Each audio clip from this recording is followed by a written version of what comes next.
My son is traumatized. I'm traumatized. My son is devastated. Like, it's something my son is never, ever gonna forget.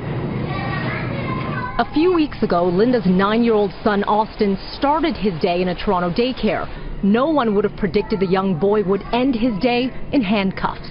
I still feel scared of the police. And whenever I see a cop car, I hold my mom's hand.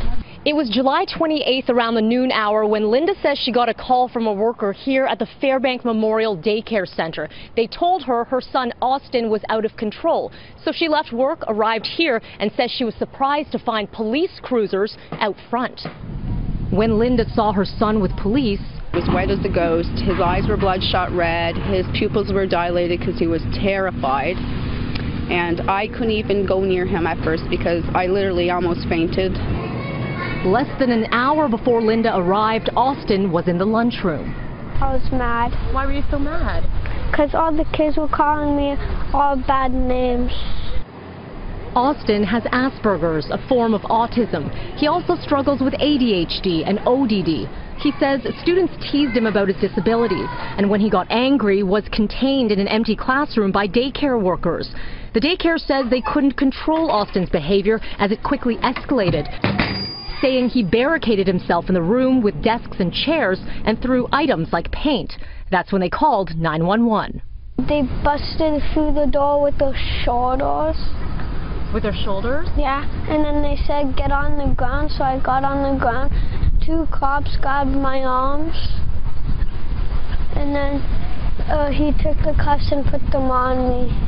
The cuffs were removed minutes later after Austin was talked to by the police crisis intervention team.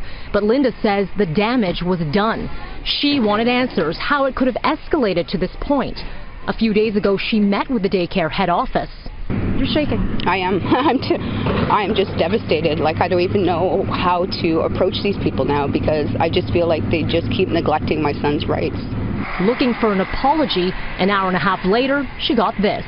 LEF is denying Austin from any of their daycare centers as they cannot meet his special needs, even with extra resources. I'm puzzled, like I don't know. The daycare has a special needs consultant and says even though they were aware of his disabilities, Austin's situation was a unique one. Those procedures were followed. Sometimes things can escalate to a point where if you're concerned about the safety of the child, then the appropriate thing to do is to make a 911 call. Toronto police also standing by their actions. Using the handcuffs worked. He did calm down, and he has no injuries from that. And so we must go into every situation looking, reassessing, and acting on our constant reassessment. In this case, the officers did the right thing by restraining him. Weeks later, Linda and Austin continue to struggle. Austin bouncing from family member to family member, Linda taking time off her new job working at a shelter to find him a new daycare, which are limited in the city for his age group and needs. I want to make sure that this does not happen again to my son or other kids with special needs. Linda says her top priority is to find the proper care for Austin. Meanwhile, she says her battle isn't over. She's now looking into legal action. At the Fairbank Memorial Daycare, Melanie Ng, City News.